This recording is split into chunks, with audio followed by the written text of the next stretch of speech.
انسان کی نظر میں تعلق کی بنیاد جتنی اہم ہوتی ہے اتنا ہی انسان کا تعلق مضبوط ہوتا ہے۔ مثلا جس شخص کی نظر میں رشتہ داری اہم ہے، اس کی اہمیت کو سمجھتا ہے، تو وہ بندہ رشتہ داری نبھانے کے لیے بہت ساری چیزیں قربان کرنے پر تل جاتا ہے۔ اگر کسی کو اپنے علاقے سے پیار ہے، محبت ہے، اپنے وطن سے محبت ہے، تو وہ اپنے علاقے کے لوگ اور اپنے وطن کے جو باسی ہوں گے ان سے اپنا تعلق مضبوط بھی کرے گا اور اس تعلق کو نبھانے کے لیے ہر قربانی جو ہے وہ دینے کی کوشش کرے گا۔ اسی طرح لسانیت کی بنیاد پر جب لوگ جمع ہوتے ہیں تو آپ نے دیکھا ماضی قریب کے اندر ہی ملک پاکستان میں ایک جماعت نے ایک شہر کا امن بالکل تباہ و برباد کر کے رکھ دیا، زبان کی بنیاد پر کہ لوگ قتل و غارت کرنے پر تل جاتے ہیں۔ اسی طرح جو لوگ تعلیم و تعلم سے محبت کرتے ہیں اور اس کی اہمیت کو سمجھتے ہیں تو وہ لوگ ہمیشہ اساتذہ سے اور شاگردوں سے بے پناہ محبت کرتے ہیں۔ انہیں پتہ ہے کہ تعلیم اور تعلم یہ کیسا سلسلہ ہے اور کتنی اس کی اہمیت ہے۔ لیکن یہ ساری باتیں اپنی جگہ پر، میں عرض کرنا چاہتا ہوں کہ خوش نصیب وہ شخص ہے کہ جس کی نظر میں سب سے زیادہ اہمیت اور تعلق کی بنیاد ایمان کی صورت میں ہو، دین کی صورت میں ہو اور اسلام کی صورت میں ہو۔ یعنی جس شخص کی نظر میں اسلام، دین اور ایمان اہمیت کا حامل ہے اور وہ سمجھتا ہے کہ ایمان کی کیا قدر ہے، اسلام نے ہمیں کیا دیا ہے اور دین ہمیں کیا دیتا ہے، اس کی نظر میں جو تعلق ہوگا اس بنیاد پر وہ بڑا مضبوط ہوگا۔ وہ اس تعلق کو نبھانے کے لیے ہر قربانی دینے کی کوشش کرے گا۔ اس کی مثال ہمیں صحابہ کرام علیہم رضوان کی مبارک سیرت سے ملتی ہے۔ میں ایک مثال دینا چاہتا ہوں۔ جب نبی کریم صلی اللہ تعالیٰ علیہ وسلم مکہ مکرمہ سے مدینہ ہجرت کر کے تشریف لائے اور حضور کے ساتھ صحابہ بھی مکے سے مدینے کی طرف آئے، تو نبی پاک صلی اللہ علیہ وآلہ وسلم نے مہاجرین اور مدینے میں جو رہنے والے انصار تھے ان کے درمیان ایک بھائی چارے کا رشتہ قائم کیا تھا۔ آپ حضرات کو یاد ہوگا، تاریخ کا یہ اہم باب ہے کہ نبی پاک صلی اللہ تعالیٰ علیہ وآلہ وسلم نے اس وقت مہاجرین میں سے ایک ایک کو لیا اور انصار جو حضور کے میزبان صحابہ تھے ان کو لیا اور فرمایا کہ تم آج سے ایک دوسرے کے بھائی ہو۔ بخاری شریف کی روایت میں آتا ہے کہ حضرت عبد الرحمن بن عوف رضی اللہ تعالیٰ عنہ علیہ السلام، جو کہ امیر ترین صحابہ کرام میں سے ہیں اور لوگوں کو ان کا نام جو ہے وہ بڑا یاد ہے، لوگ کہتے ہیں کہ دیکھیں جی عبد الرحمن بن عوف وہ بھی تو امیر تھے نا، انہوں نے بھی تو دولت اکٹھی کی تھی۔ تو وہ ایک الگ موضوع ہے کہ انہوں نے کس لیے کی تھی اور خرچ کہاں کی تھی اور ان کا کیا معاملہ تھا۔ حضرت عبد الرحمن بن عوف چونکہ مکہ سے آئے تھے، مہاجر تھے، نبی کریم صلی اللہ علیہ وآلہ وسلم نے حضرت سعد بن ربیع جو کہ مدینہ کے رہنے والے تھے اور ان کے باغات تھے، درم و دینار کے مالک تھے، امیر آدمی تھے، ان سے ان کا رشتہ بھائی چارے کا قائم کیا، فرمایا کہ تم آپس میں ایک دوسرے کے بھائی ہو۔ اور بخاری شریف کی روایت میں اس واحد صحابی کے بارے میں آتا ہے، حضرت سعد بن ربیع رضی اللہ تعالیٰ عنہ نے حضرت عبد الرحمن بن عوف سے کہا کہ حضور نے ہمارا جو بھائی چارے کا ایک رشتہ اور تعلق قائم کیا ہے، اس کی بنیاد پر میں اپنا آدھا مال دولت تمہیں دیتا ہوں، سبحان اللہ، جو میرے پاس دولت جمع ہے آدھی تیری۔ اور اس کے علاوہ میرے جو باغات ہیں، زمینیں ہیں، وہ جتنی ہیں ان میں سے آدھی میں آپ کو دینا چاہتا ہوں۔ سبحان اللہ۔ اور اگلی بات سن کے آپ حیران ہوں گے، بخاری شریف کی روایت کے مطابق حضرت سعد بن ربیع کہتے ہیں کہ میری 2 شادیاں ہیں، میری 2 بیویاں ہیں، 2 حرم ہیں میرے، ان دونوں میں سے جس کو تم چاہو اپنے نکاح میں لینا تو میں اس کو طلاق دیتا ہوں، عدت کے بعد وہ تمہارے نکاح میں آ جائے گی۔ یعنی یہ جذبہ آ گیا، کیوں کہ تعلق کی بنیاد جو تھی وہ دین تھا، تعلق کی جو بنیاد تھی وہ دین تھا، دین کی بنیاد پر تعلق قائم ہوا تھا۔ تو حضرت سعد بن ربیع آدھا مال، آدھی جائیداد اور ایک بیوی چھوڑنے تک کے لیے تیار ہے، لیکن حضرت عبد الرحمن بن عوف نے یہ سب قبول کرنے سے انکار کر دیا۔ آپ نے کہا کہ میں اپنی ہی تجارت کروں گا اور اپنے اخراجات خود ہی برداشت کروں گا، اور آپ نے پھر وہ قبول نہ کیا۔ مگر حضرت سعد بن ربیع کا یہ کام اور یہ کہنا اور یہ ارادہ مسلمانوں کے لیے منارہ نور ہے، اور آج تک تاریخ کے اندر یہ موجود ہے۔ آپ دیکھیں نا 14-15 صدیوں کے بعد آج ہم ان کا نام کتنے ادب سے لے رہے ہیں، اور ان کی اس بات پر ہم واہ کہہ رہے ہیں، سبحان اللہ کی داد دے رہے ہیں۔ اور میں یہ سمجھتا ہوں کہ اس جملے اور سبحان اللہ کی داد ہم یہاں دے رہے ہیں، لیکن ان کا اجر و ثواب حضرت سعد بن ربیع کے کھاتے میں لکھا جا رہا ہے۔ یعنی یہی وجہ ہوتی ہے کہ دین کی بنیاد پر جب تعلق قائم ہوتا ہے اور انسان اس کو مضبوط بنانے کے لیے ہر قربانی دینے کے لیے تیار ہوتا ہے، تو پھر اللہ تعالیٰ ان کی اس قربانیوں کو اور ان کے اس کارناموں کو رہتی دنیا تک یاد قائم و دائم رکھتا ہے، باقی رکھتا ہے۔ لوگ اس سے فیض حاصل کرتے ہیں، لوگ ان کی باتیں کرتے ہیں، ان سے سبق سیکھتے ہیں۔ تو میرے بھائیوں، جس کی نظر میں دین سب کچھ ہے، وہ اپنا سب کچھ دین پر قربان کرنے کے لیے تیار رہتا ہے۔ جس کی نظر میں دنیا سب کچھ ہے، وہ دنیا کے لیے سب کچھ قربان کرنے کے لیے تیار رہتا ہے۔ اب میں نے اور آپ نے یہ دیکھنا ہے کہ ہم اگر کسی سے تعلق قائم کرتے ہیں، اس کی بنیاد دین ہے یا دنیا ہے۔ اگر ہم کسی سے رشتہ داری جوڑتے ہیں تو اس کی بنیاد دین ہے یا دنیا ہے۔ نبی پاک صلی اللہ تعالیٰ علیہ وسلم نے ہماری تربیت یوں فرمائی ہے، حضور نے فرمایا کہ جب تم رشتہ داری قائم کرنے لگو، یعنی جب تم کسی عورت کو یعنی نکاح کی دعوت دو یا کسی عورت سے رشتہ ازواج جو ہے وہ طے کرنے لگو، تو حضور نے فرمایا ہاں دیکھو، خاندان بھی دیکھو، مال بھی دیکھو، لوگوں کا قبیلہ بھی دیکھو، جائیداد بھی دیکھ لو، لیکن حضور نے فرمایا سب سے اہم چیز یہ ضرور دیکھنا۔ وہ کیا؟ حضور نے فرمایا اس کی دینداری ضرور دیکھنا۔ مال میں کمی ہو جائے، جائیداد میں کمی ہو جائے، خاندان تمہیں بھلے اچھا نہ لگے، رنگ کی اچھی نہ ہو، یہ ساری چیزیں دیکھو حضور نے فرمایا، لیکن فرمایا دینداری ضرور دیکھنا۔ اگر تمہیں کوئی دینداری والی عورت ملتی ہے، وہ خوبصورت ہے یا نہیں ہے، مال و دولت اس کے پاس ہے یا نہیں ہے، خاندان بڑا ہے یا نہیں ہے، دینداری اگر تمہیں نظر آ رہی ہے تو اس سے رشتہ طے کر لو۔ سبحان اللہ۔ حضور نے بھی یہی تعلیم دی کہ جو رشتہ، جو تعلق دین کی بنیاد پر قائم ہوتا ہے، خدا کی قسم دنیا سے لوگ مر جاتے چلے جاتے ہیں، لیکن ان کا تعلق، اس کی مثالیں لوگ ان کے جانے کے بعد بھی دیتے رہتے ہیں۔ آج ہم نے اپنے تعلقات رکھ لیے ہیں ذاتی، اپنے مفاد کے لیے۔ آپ دیکھتے نہیں، یہی تو وجہ ہے کہ آج ہمارے ماحول میں ہمسائے کا خیال نہیں رکھ رہا۔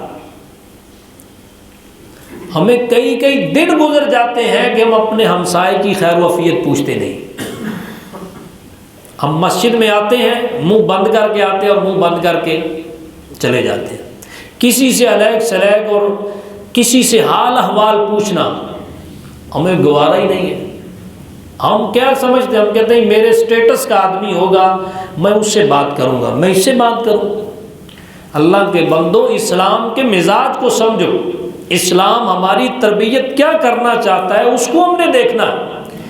یہی وجہ ہے کہ آج ہمارے رویے جو ہیں وہ اتنے روکھے ہو گئے، اتنے ترش ہو گئے ہیں۔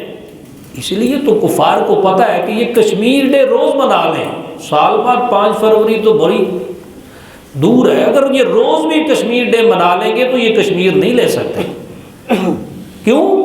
کہ ان کی آپس میں نہیں بنتی، ان کے آپس میں رویے ترش ہیں، یہ ہمارے ساتھ کیا آئیں گے؟ حالانکہ آپ دیکھیں کل یوم کشمیر ہے،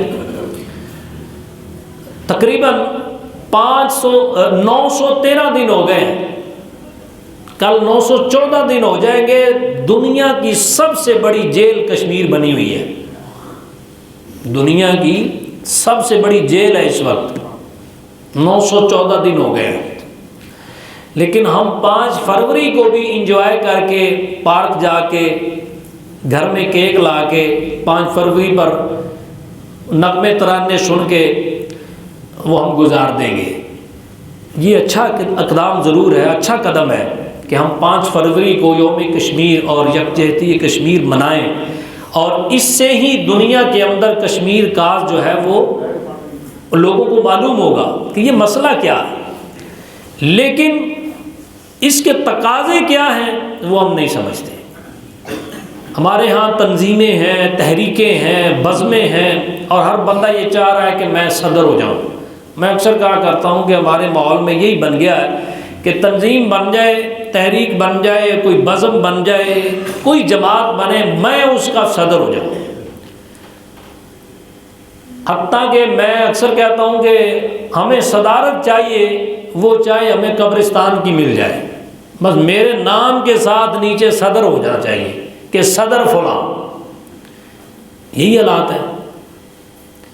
آپ دیکھیں، یہ میں سیاسی ماحول میں بھی بات کر رہا ہوں کہ سیاسی ماحول میں بھی ایسا ہے، لیکن مذہبی تنظیمیں جو ہیں وہ آپ ان کا بھی حال دیکھ لیں، ہمارے شہر کے اندر ہی دیکھ لیں، کتنی نعت کونسلیں ہیں، کتنی بزم ہیں۔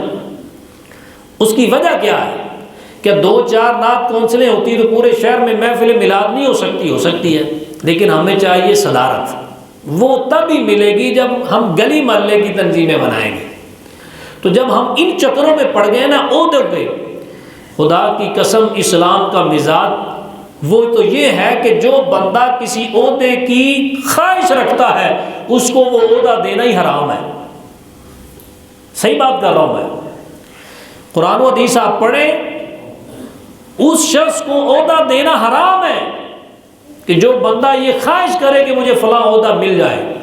آپ دیکھیں ابھی الیکشن آیا نہیں ہے، بڑے الیکشن تو ابھی سال بعد ہوں گے، تو ابھی وہ چھوٹے الیکشن بھی پنجاب میں وہ تاریخ ابھی نہیں آئی، لوگ تیاری کر کے بیٹھ چکے ہیں، پیسے ہاتھ میں لے کر بیٹھے ہیں کہ جب اعلان ہوگا ہم منہ کھولیں گے اور پھر ووٹ خریدیں گے اور پھر کونسلر بنیں گے۔ بھائی کس اسلامی جمہوریہ کی بات کرتے ہو؟ اسلام میں تو اس کو عہدہ دینا ہی حرام ہے کہ جو خواہش کرے، ہم تو یہاں خریدنے والے ہیں۔ تو میرے بھائیو، جب یہ مزاج بن گیا نا، اور بن گیا ہوا ہے، اسی وجہ سے تو پتہ ہے کفار کو کہ 913 دن ہو گئے ہیں کہ کشمیر کے مسلمانوں کو ایک جیل جیسی زندگی گزارنے پر مجبور کیا جا رہا ہے، اور ہم یہ سمجھتے ہیں کہ یہ شاید سیاسی معاملہ ہے، یہ سیاسی مسئلہ ہے۔ میرے بھائیوں، یہ سیاسی مسئلہ نہیں ہے، یہ دینی ہے مسئلہ۔ کیوں؟ جب ہم کشمیر کا نام لیتے ہیں تو نعرہ کیا لگاتے ہیں؟ کشمیر سے ہمارا رشتہ کیا؟ لا الہ الا اللہ۔ سارے نہیں بول رہے۔ کشمیر سے ہمارا رشتہ کیا؟ لا الہ الا اللہ۔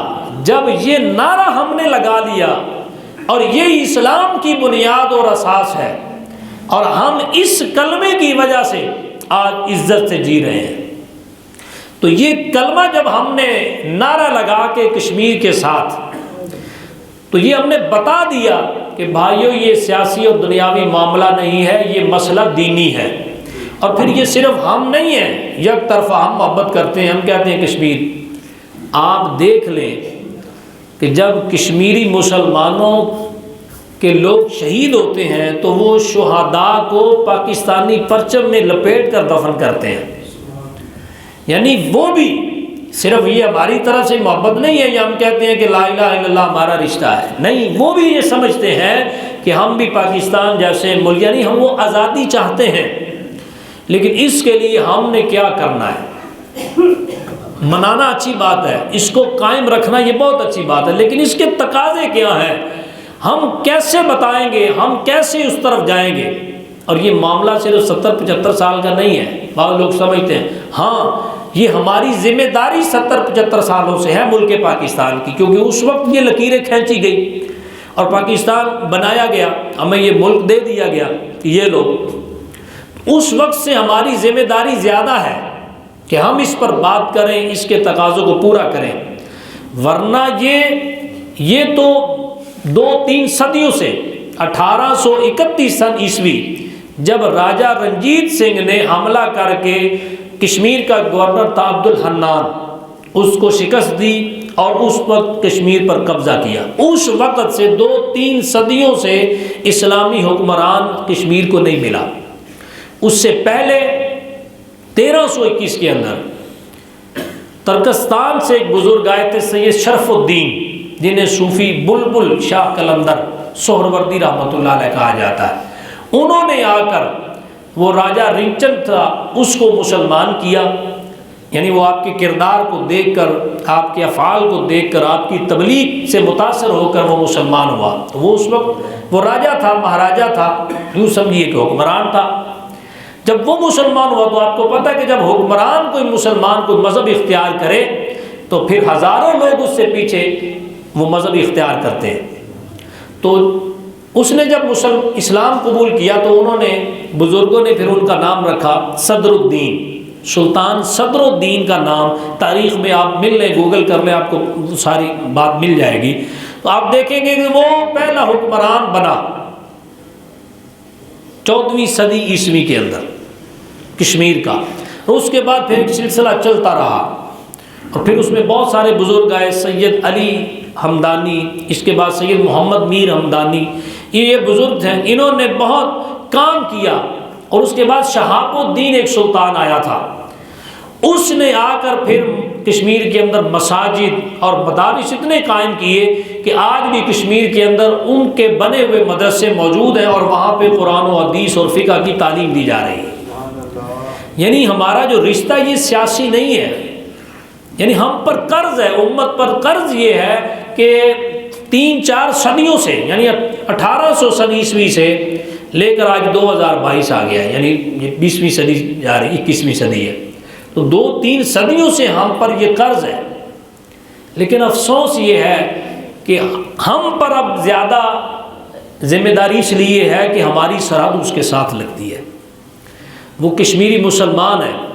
اب یہ تو حضور صلی اللہ تعالی علیہ وسلم کی تربیت ہے نا، کہ صحابہ کرام علیہم رضوان کی تربیت حضور نے فرمائی تھی، اور حضور صلی اللہ علیہ وسلم کا ارشاد ہے، یہ صحیح حدیث کے اندر حضور نے فرمایا کہ مسلمان جو وہ ایک جماعت نہیں ہے بلکہ ایک جسم کی مانند ہے، جب پاؤں کو تکلیف ہوگی تو سر کو بھی تکلیف ہوگی، جب سر کو تکلیف ہوگی تو سارا جسم، اب دیکھیں پریشان نہیں ہوتا، انسان کے پاؤں میں تکلیف ہو تو دل و دماغ پریشان ہوتے ہیں، سر میں تکلیف ہو تو سارا جسم بے چین ہوتا ہے۔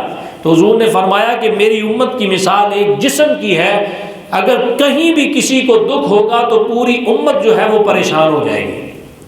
لیکن ہم حضور کے اس فرمان پر کتنا کو پورا اتر رہے ہیں؟ جیسے میں نے پہلے عرض کیا کہ آج تو ہمسائے کی خبر لینے کے لیے ہم تیار نہیں ہیں۔ تو ہم حضور نے یہ تربیت فرمائی تھی، اور اللہ پاک جل شانہ نے بھی قرآن مجید میں سورہ نساء کی آیت نمبر 75 کے اندر ارشاد فرمایا ہے، ما لکم اللہ تقاتلون وما لکم لا تقاتلون فی سبیل اللہ والمستضعفین من الرجال والنساء والولدان الذین، اللہ فرماتا ہے کہ تمہیں کیا ہو گیا اے مسلمانوں۔ آپ سنیے ذرا، یہ آیت اس وقت نازل ہوئی کہ جب مدینے میں مسلمان آ گئے تھے تو مکے میں جو کمزور مسلمان رہ گئے تھے، جو ہجرت نہیں کر سکتے تھے، جن کے پاس سواریاں نہیں تھیں، جن کے پاس مال نہیں تھا، جو کمزور ضعیف تھے، بچے تھے، عورتیں تھیں، لیکن تھے مسلمان، تو جو مکے کے کفار تھے، بدماش تھے، وہ ان کو تنگ کرتے تھے، انہیں مارتے تھے، ان پر ظلم و ستم کا بازار گرم کرتے تھے۔ تو ان کی جو بات جو وہ زبان سے کہتے تھے وہ اللہ پاک نے قرآن مجید کی آیت میں بیان کر دیا. فرمایا مسلمانوں تمہیں کیا ہو گیا ہے کہ تم اللہ کی راہ میں جہاد کیوں نہیں کرتے؟ ان کے لیے، کن کے لیے؟ کمزور مردوں کے لیے، عورتوں کے لیے، بچوں کے لیے جو ظلم سے تنگ آ کر یقولون یہ کہتے ہیں ربنا اخرجنا من هذه القرية الظالم اهلها واجعل لنا من لدنك وليا واجعل لنا من لدنك نصيرا. یعنی وہ تنگ ہو کر ظلم و ستم کا جب شکار ہوتے ہیں، ظلم سے تنگ آ کر یہ کہتے ہیں کہ یا اللہ اے ہمارے رب ہمیں اس شہر سے نکال دے جس کے رہنے والے ہم پر ظلم کرتے ہیں، اور ہمارے لیے اپنی بارگاہ میں سے کوئی حمایتی دے دے، ہماری مدد کر دے. یعنی کوئی حمایتی بنا دے جو ہماری مدد کرے، اور کسی کو اپنے پاس سے ہمارا مددگار بنا دے. تو اللہ پاک نے ان کی یہ باتیں قرآن مجید میں بیان فرمائی کہ مسلمانوں تمہیں کیا ہو رہا ہے کہ تم کیوں نہیں لڑنے کے لیے نکلتے عورتوں، بچوں اور بوڑھوں کے لیے جو کفار کے ظلم و ستم کا شکار ہو رہے ہیں. اور پھر صحابہ پھر نکلے نا، پھر مکہ فتح ہوا نا. تو میرے بھائیوں مفسرین فرماتے ہیں کہ یہ آیت جو تھی یہ بالکل مکہ مکرمہ جب فتح ہو گیا، اسلام جو کفار تھے انہوں نے اسلام قبول کر لیا، لیکن یہ اہل مدینہ کو اللہ پاک نے کہا لیکن بحیثیت امت آج ہماری ذمہ داری بھی بنتی ہے کہ جس خطہ زمین کے اندر مسلمانوں پر کفار ظلم و ستم کر رہے ہیں تو دوسرے مسلمانوں پر فرض ہے کہ ان کی مدد کے لیے پہنچنا. تو آج پاکستان کی ذمہ داری یہ زیادہ بڑھتی ہے کہ وہ ہمارے قریب میں ہے، اور ہم کو اللہ پاک نے طاقت بھی دی ہے اور صلاحیت بھی دی ہے. ہمارے پاس بہترین دماغ بھی ہیں، فوج بھی ہے، اسلحہ بھی ہے، سب کچھ ہم استعمال کرتے ہیں، لیکن ہم اقوام متحدہ کے اس بل پر ہی بیٹھے ہوئے ہیں اور اس پر آنکھیں بند کر کے کشمیر کمیٹیاں تو بن جاتی ہیں، اس پر پھر بڑے بڑے آ جاتے ہیں، کوئی مذہبی بھی بن گئے، بعد میں کوئی سیاسی بھی بن گئے، اب بھی چل رہا ہے کام. وہ پھر دورے شورے ہوتے ہیں، سب کچھ وہ جو ہے نا وہ آتا ہے، وہ کشمیر بالکل 5 فروری کو یا ہاں اچھا اقدام میں نے کہا ضرور ہے، لیکن اس کے تقاضے یہ ہیں کہ ہمیں اٹھنا چاہیے، ہمیں بحیثیت امت اس پر متحد ہونا چاہیے. ہم اپنے بچوں کو یہ بتائیں، میں یہ بات سچ ہوگی، جھوٹ نہیں ہے، ہم میں سے 80% لوگوں کو مسئلہ کشمیر کا پتہ ہی نہیں ہے، خصوصاً جو آنے والی ہماری نسلیں ہیں، نئی جنریشن جو ہے وہ اس سے بالکل بے خبر ہے. وہ یہ سمجھتی ہے کہ شاید سیاسی مسئلہ تھا، لوگ سیاستدان جانے تو نہیں بھائی، یہ ہمارا دینی معاملہ ہے، اس پر ہمیں گفتگو کرنی چاہیے، آواز اٹھانی چاہیے. اور یہ آواز اٹھانا میرا اور آپ کا کام ہے، حکمرانوں کا کام آواز اٹھانا نہیں ہے، حکمرانوں کا کام ہے مت کام کرنا. لیکن قربان جائے ہمارے حکمران، کوئی بھی بات ہوتی ہے وہ کہتے ہیں دیکھا نہیں اقوام متحدہ میں تقریر کیسی کی ہے. ہم کہتے ہیں یار ملک میں یہ مسئلہ، وہ کہتے ہیں تقریر دی سناؤ، تقریر کیسی کی ہے. وہ تقریر کو کیا کرنا ہے؟ تقریر تو 3 سال پہلے کی ہو گئی، کچھ بھی نہیں ہوا. ایسی تقریر تو ہزاروں لچھے دار ہو جائے، اس سے کفار کو حکمرانوں کو کیا ہے؟ وہ تو دیکھتے ہیں ٹھیک ہے بھئی آپ اچھا بول لیتے ہو، ٹھیک ہے بہت اچھا ہے، داد تو وہ بھی دے دیتے ہیں کہ ٹھیک ہے یہ ایسے بولتے رہو، کرو کچھ نہ. بھائی اب کرنے کا کام یہی ہے کہ ہم اللہ کی مدد سے نکلیں، اسلام کے غلبے کے لیے نکلیں. اس سے پہلے یہی ہوگا کہ ہم اپنے اندر سے ہمارے اپنے نوجوانوں کو، اپنے بچوں کو تیار کریں. کس لیے؟ دین کا کام کرنے کے لیے، امت کی خدمت کے لیے.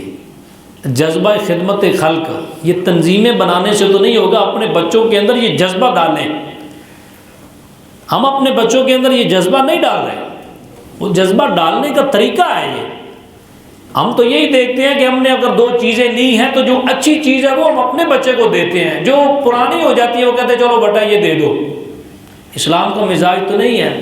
نبی پاک صلی اللہ تعالیٰ علیہ وسلم اپنے ایک صحابی کے ساتھ تشریف لے جا رہے تھے، تو راستے میں حضور صلی اللہ علیہ وسلم نے 2 مسواکیں اتاری، یا ان سے کہا کہ 2 مسواکیں اتارو. 2 مسواکیں دی، ایک سیدھی تھی ایک ٹیڑھی تھی. نبی پاک صلی اللہ تعالیٰ علیہ وسلم کو جب انہوں نے پیش کی تو ان کا یہی خیال تھا کہ حضور سیدھی آپ رکھیں گے، ٹیڑھی مجھے دیں گے، لیکن سیدی جان دو عالم صلی اللہ علیہ وسلم نے ٹیڑھی مسواک خود رکھی اور سیدھی اپنے غلام کو دے دی۔ سبحان اللہ۔ انہوں نے عرض کیا نہیں حضور آپ یہ رکھیں، فرمایا نہیں، اس کا حقدار زیادہ تو ہے کہ تو نے محنت کی ہے۔ یہ مزاج اب ہم اپنے بچوں کا کب بنائیں گے؟ ہم تو اپنے بچوں کے کھلونوں کے ساتھ کسی کو کھیلنے نہیں دیتے۔ آج کی سائیکی یہ کہتی ہے جو بچوں پر ہے، وہ یہ کہتے ہیں کہ بچے اگر مل کر کھیل رہے ہوں یا کسی کا بچہ آپ کے گھر میں آ جائے تو آپ کے بچے کے کھلونے سے کھیل رہا ہو تو اس کو اٹریکشن ہو جائے اور وہ اس سے دل لگا بیٹھے تو جاتی دفعہ وہ کھلونا اپنے بچے کا اس کو دے دیں، اس سے آپ کے بچے کے اندر جذبہ خدمت خلق پیدا ہوگا۔ ہم تو اچھی چیز لے کے دیتے ہیں، بیٹا اندر وڑ کے کھاؤ، کسی کو دینی نہیں ہے۔ اور مائیں اپنے بچوں کا ٹفن باکس چیک کرتی ہیں اور پوچھتی ہیں کہ میڈم نے تو نہیں کھایا، ٹیچر نے تو نہیں کھایا۔ اگر بچہ کہہ دے کہ آج کا کھانا جو ہے وہ ٹیچر نے چکھا ہے تو مائیں اسکول میں جا کے یعنی اس کو پوچھتی ہیں کہ میں نے بچے کو باکس بنا کے دیا تھا کھانے کا تو تم نے کھا لیا۔ چاہیے تو یہ تھا نا، اسلام کا مزاج تو یہ ہے کہ ہم دو بچوں کا کھانا دیں کہ بیٹا جو ساتھ میں آپ کا ساتھی ہے اس کو بھی کھلانا۔ آج ہم چاہتے تو یہی ہے کہ ہمارے بچے سخی بن جائیں، وہ دینے والے کو کیسے بنیں گے؟ بچے کو تو پتہ لگ جاتا ہے کہ ایک روٹی کے بدلے لڑنا ہے جا کے، کیونکہ میری ماں ٹیچر سے جا کے لڑتی ہے کہ جب وہ دو لقمے لگا لیتی ہے۔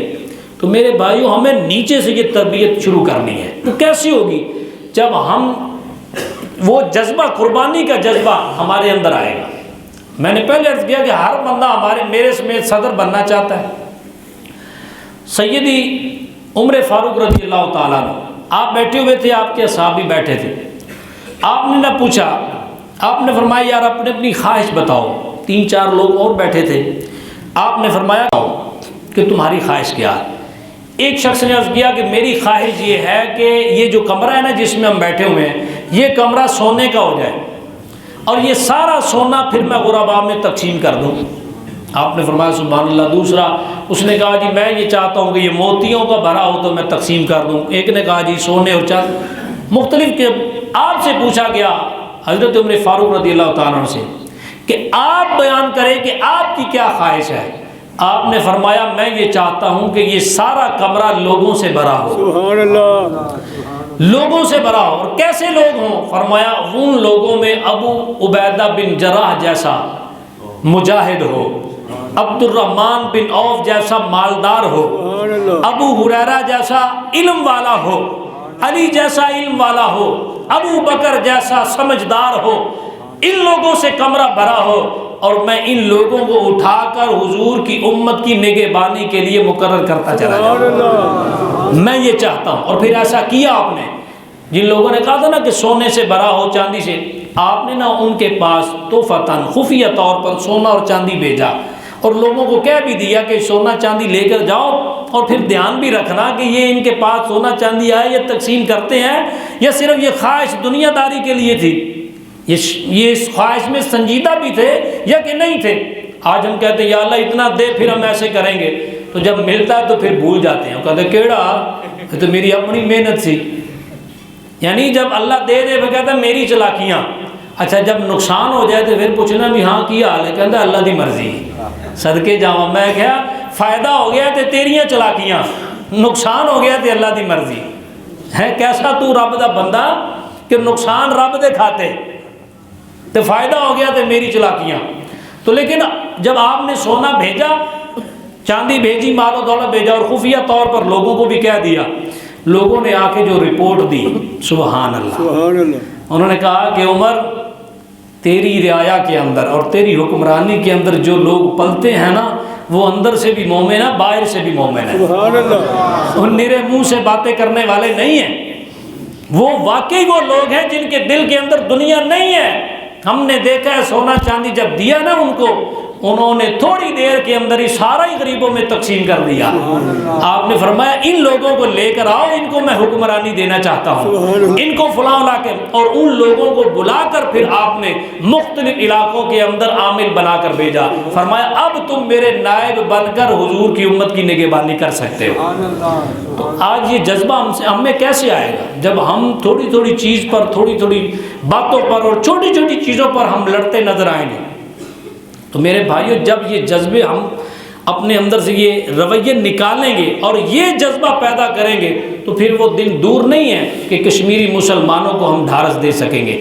آج وہ تک رہے ہیں کہ یہ ایٹمی پاور ہونے کے باوجود، ایک بہترین فوج رکھنے کے باوجود، یار یہ آنکھیں دکھا کر بات بھی نہیں کر سکتے، اور حکمرانوں کو یہ بات کرنے کا ڈھنگ ہم نے اور آپ نے سکھانا ہے۔